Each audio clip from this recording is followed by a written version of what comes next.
Aujourd'hui, l'Europe, on démarre, et puis il y a du chômage, il y a tous les arguments contre les étrangers, ça commence à marcher grave. Oui, mais ça marchait déjà il y a 20 ans. Ouais, mais ces gens-là, ils ont trouvé du boulot. Aujourd'hui, il n'y a plus de travail. C'est vrai, mais la crise aujourd'hui, bah oui. elle vient pas de l'Europe, oui, simplement. Non, mais d'accord. C'est la mondialisation. Oui, mais l'Europe... Alors...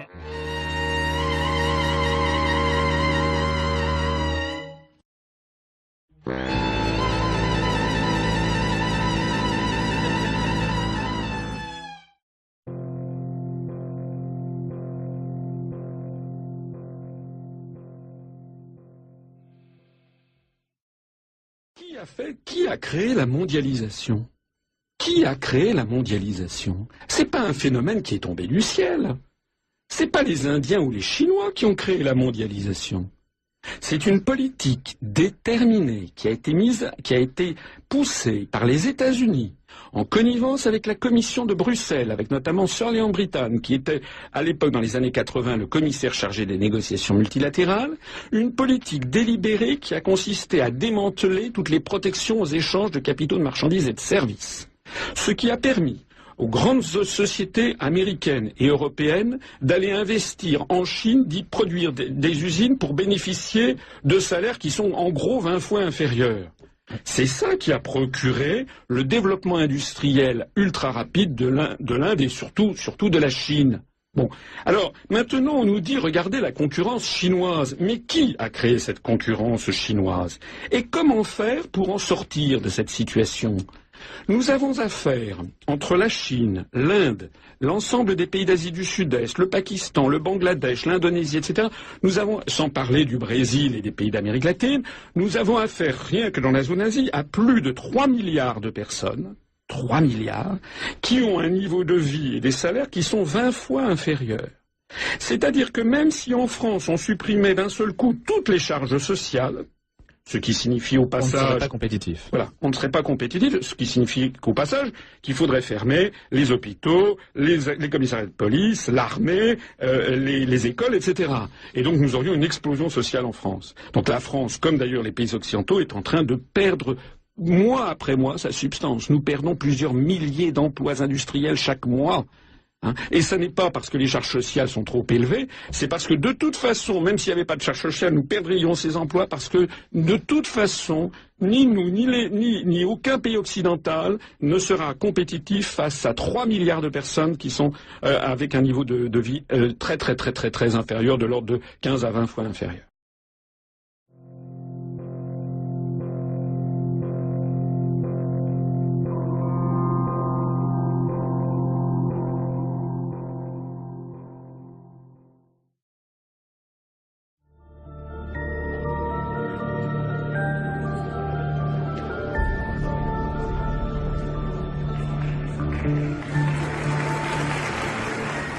Nous venons de réaliser une très ambitieuse opération d'ouverture et de réglementation du marché qui renforce le dispositif réglementaire des échanges multilatéraux et, ce qui est peut-être encore plus important, permet l'avènement d'une organisation mondiale du commerce plus forte.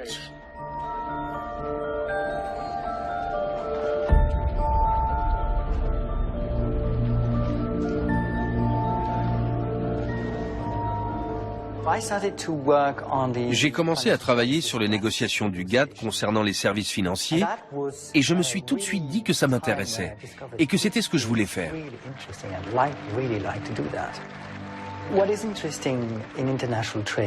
Ce qui est intéressant dans le commerce international, c'est qu'un traité signé par l'Union européenne, même s'il ne fait pas partie de la législation communautaire, s'y substitue d'office. Et tous les pays membres de l'Union européenne sont obligés de respecter les traités signés par cette dernière. Nous sommes arrivés au terme du plus ambitieux cycle de négociations sur le commerce jamais entrepris. En tant que négociateur représentant les 117 gouvernements impliqués, vous avez abouti à un résultat extraordinaire. Avec votre accord, je déclare les négociations de l'Uruguay Round terminées.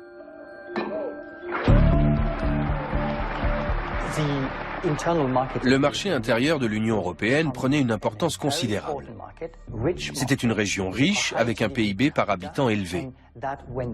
Quand l'Union européenne négociait en tant que telle, elle avait un réel pouvoir, car elle était numéro 1 au niveau des exportations, des importations et des investissements à l'étranger. Mais Sir Leon Brittan, le commissaire de l'Union européenne chargé du commerce, se plaignait qu'à chaque fois qu'il était amené à négocier avec les États-Unis, il se retrouvait face à son homologue américain,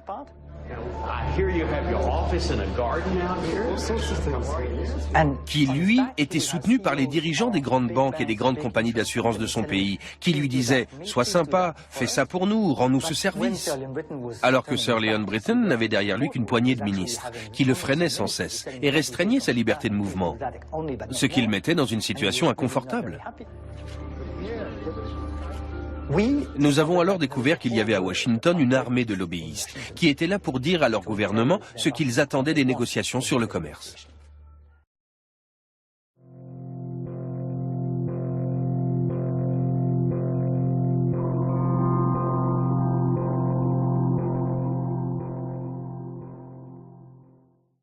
Nous avons choisi de nous intéresser à Givenchy et Kenzo, deux marques du groupe LVMH. En caméra discrète, nous sommes allés voir dans ce grand magasin les costumes pour hommes. Vendus entre 1000 et 1500 € pièce, c'est du prêt-à-porter de luxe. Sur l'étiquette, on lit la mention Paris, mais à l'intérieur en tout petit, fait en Bulgarie. Regarde, tu vois, ils ont fait une pizzeria, là. Mais tu vois, là, c'était les pantalons, tout ça. Ces costumes ont longtemps été assemblés ici, chez ce sous-traitant du Nord, jusqu'à ce que l'atelier de production ferme en 2008. LVMH trouvait Marie-Hélène et les 146 autres employés trop chers.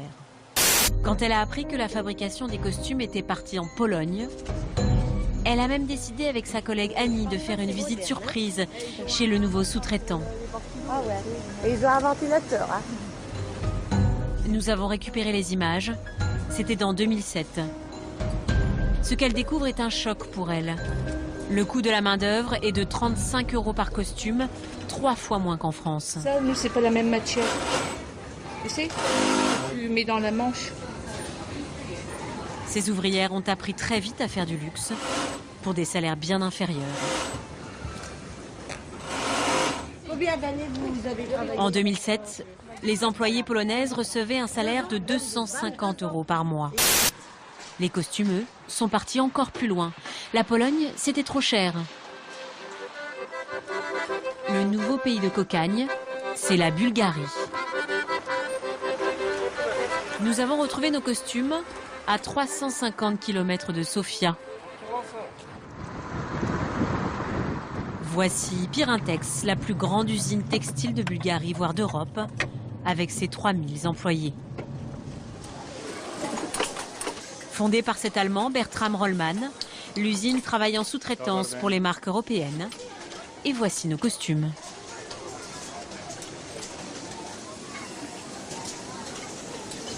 Ça, c'est du Kenzo.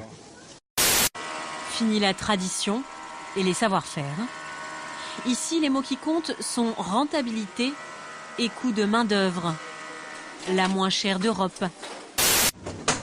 Son usine était la dernière entreprise à fabriquer des costumes de luxe en série en France. Nous fabriquons l'essentiel, plus de 95 ou 96% en France. LVMH, exemplaire au niveau de l'emploi. C'est la mondialisation dans le bon sens.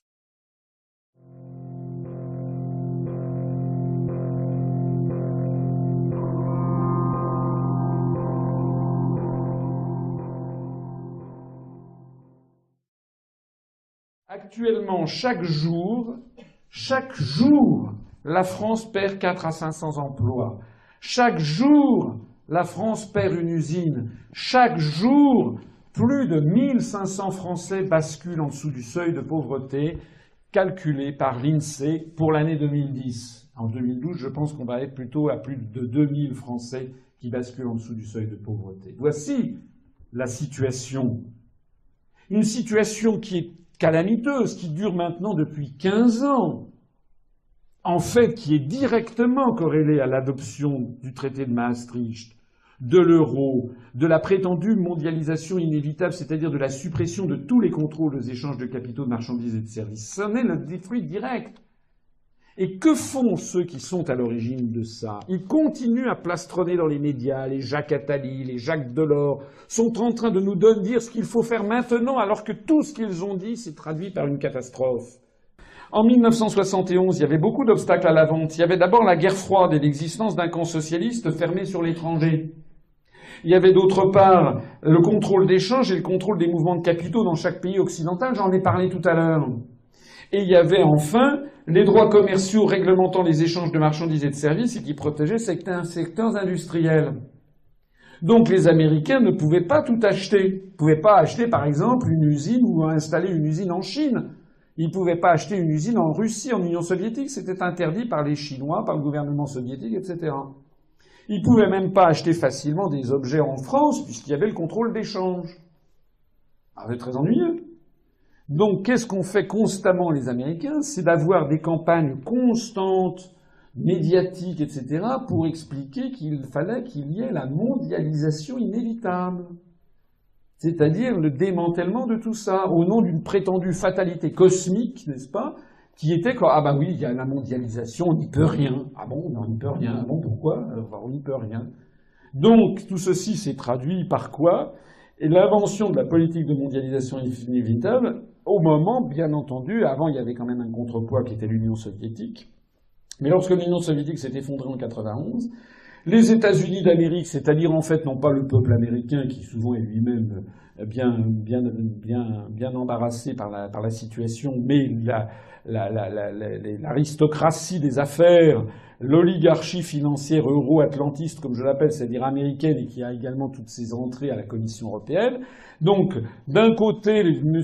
Michael Cantor, le US Trade Representative, et de l'autre côté, M. Sir Léon Brittal, le commissaire européen chargé des négociations commerciales multilatérales, sont tombés d'accord en 93 sur un accord qui s'appelle l'accord dit de Blair House, qui a débloqué l'accord qui était en suspens depuis des années, l'accord du GATT, dit du cycle de l'Uruguay, et a abouti à la création de l'Organisation mondiale du commerce et aux accords de Marrakech du 15 avril 1994.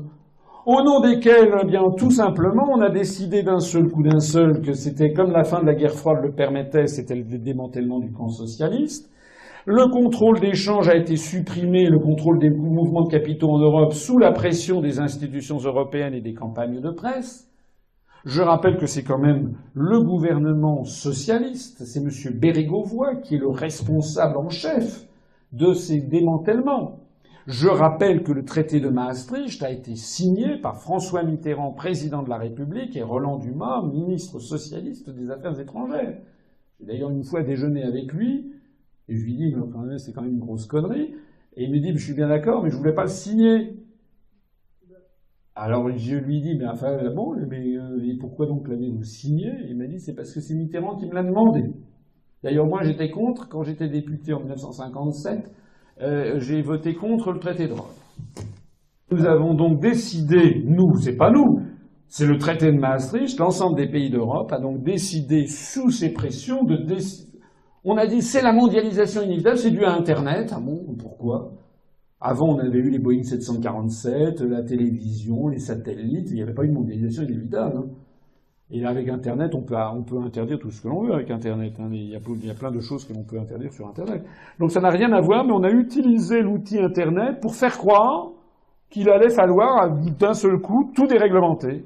Donc on a mis fin au contrôle d'échange, ces fameux articles 63, toute restriction aux échanges de mouvements de capitaux est interdite. Et puis, les droits commerciaux réglementant les échanges, eh bien, ça a été le démantèlement des droits commerciaux réglementant les échanges de marchandises et de services, grâce à la complicité des institutions de Bruxelles.